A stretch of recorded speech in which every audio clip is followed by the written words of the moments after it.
Unlike my prior stupid teacher vid, this one's not rated, so kids can watch if they will simply bleep out each time I justly insult public school teachers.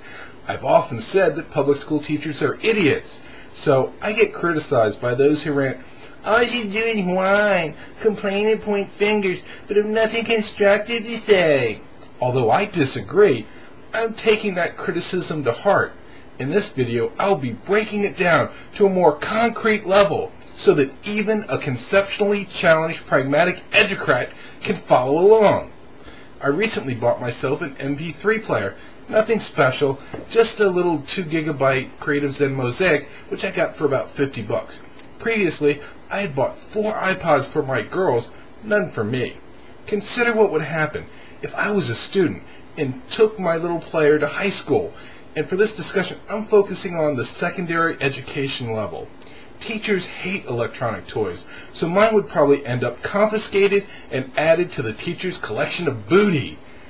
How is it that teachers do not love such a productivity tool? I submit that it is because teachers are too stupid to know how to use them. It's not an issue of manipulating the device, but of extracting the productivity lift that the device offers. I have had my player for a few weeks. So far, I've listened to about 60 hours of lectures, interviews, and conversations on topics including science, literature, art, politics, philosophy, history, and business. At the moment, my player is full of several years of expert lectures provided by the Stanford Business School. Currently, I am listening to an interview about entrepreneurial experience with the founder of Facebook, who was a student at Harvard when he started his business. My inventory of recent podcasts from the University of Chicago, Columbia, Harvard, Stanford, Wharton, MIT, and the University of Virginia is such that I have yet to crack the thousands of book titles available for download checkout from my local library. When I was in school, I would supplement each class with 2 to 5 recorded books. Sometimes in preparing for an upcoming semester, I would have already consumed via audio text that would be assigned for that class. All of this productivity increase was from multitasking less productive time while commuting or shopping. At the store, I do not complain about waiting for the girls to pick whatever. I can add value to that time by having Leonard Peikoff in my ear explaining an application of philosophy. An idiot teacher might say, "Kids won't do that."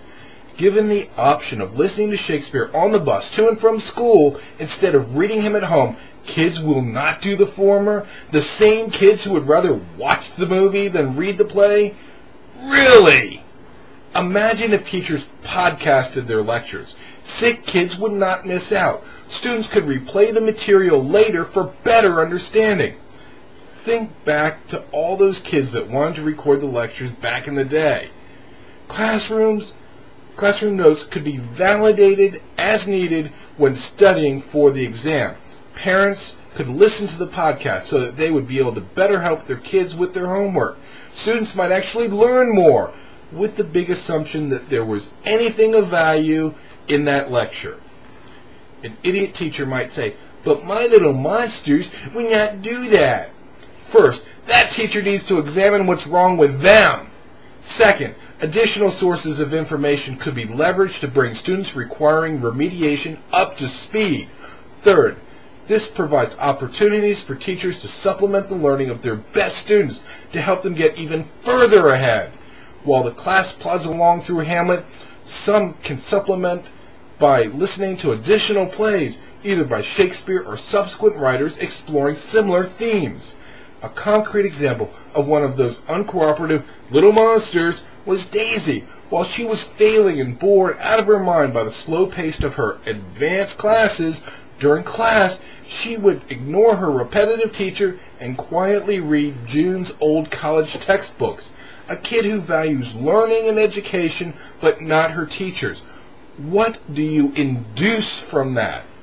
For idiot teachers who do not study epistemology, induction is the reverse of deduction, from facts to principles. So do not respond with your pre-coded, deduced rationalisms. Instead, you should try to get in touch with reality. Oops. If there are any kids watching, that whole last sentence was what you were supposed to bleep out. I can speak truth to power, but I do not recommend it for anyone who is not legally liable for their own actions.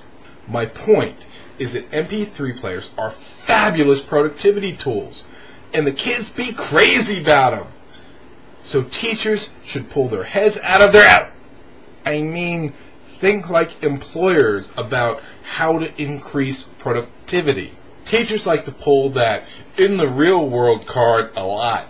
Stop the snow job. Unlike you, I'm a businessman in the real world who has hired, trained, and managed hundreds of great individuals. I have promoted many and even fired some. Based upon my experience as a student, a parent, and a businessman, public school teachers provide a costly and defective product because they persist in utilizing failed methodologies. So if you are a parent or a kid and not an idiot public school teacher, what can you choose to do to supplement the meager public school offerings? To start, focus on the class in which the student wants to improve, either because they need the help or they love it and want more.